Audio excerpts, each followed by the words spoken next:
Persistence of vision, the phenomenon whereby the eye remembers what it has just seen after the object has disappeared.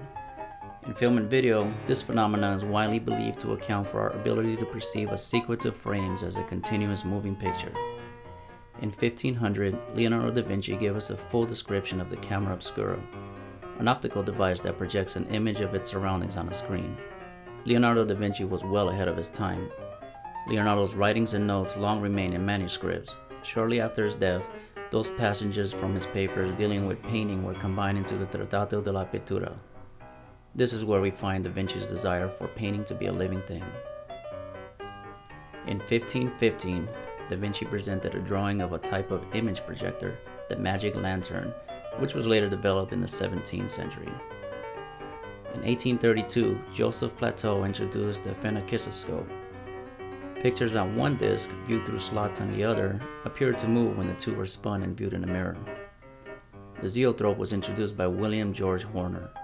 The zoetrope used the same principle as Plateau's Kinetoscope, but instead of discs, the pictures and slots are combined in a rotating drum. In 1877, Émile Reynaud introduces the latest findings on optical reproduction of movement, the praxinoscope. Similar to the zoetrope, the illusion of movement produced by the praxinoscope was viewed on mirrors in the center of the drum rather than through the slot on the outside. In 1872, Leland Stanford, the governor of California, insisted that a horse in full stride takes all 4 feet off the ground.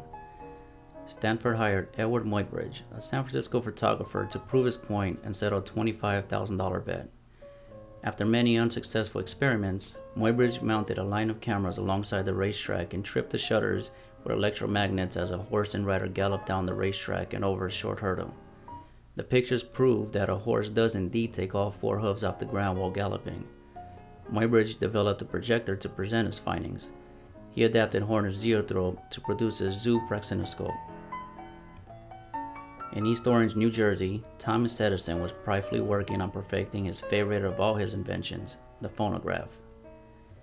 Edison assigned William Dixon to the project of developing a machine that could visually accompany his phonograph. For over 2 years, not much resulted. They finally designed a machine, the mutoscope, that they thought might work, but what were the pictures to be on? In 1888, George Eastman devised a flexible film base covered with photographic emulsion. This was exactly what Edison and Dixon were looking for. The result? The kinetoscope.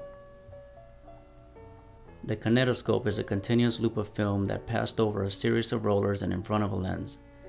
But it had a flaw. It allowed only one person at a time to watch the moving images being put on display. Thomas Armand found that what the camera did to hold the film stationary while the images were being photographed could be repeated in the projection mechanism itself. In 1885 in Atlanta, Georgia, Armand made a vital connection. He demonstrated a projector that worked. The Lumiere family is the biggest manufacturer of photographic plates in Europe. A local kinetoscope exhibitor asked brothers Louis and Auguste Lumiere to make films which are cheaper than the ones sold by Edison. Louis and Auguste designed the Cinematograph, a camera which serves as both a recording device and a projecting device.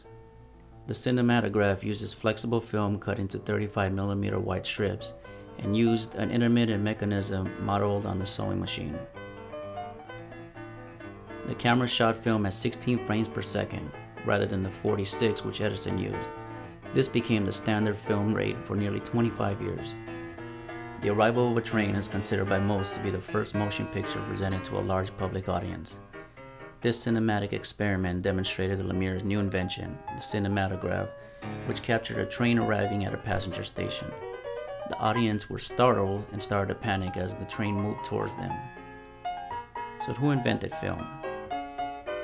While film itself was invented by George Eastman, the motion picture was an invention of many inventors.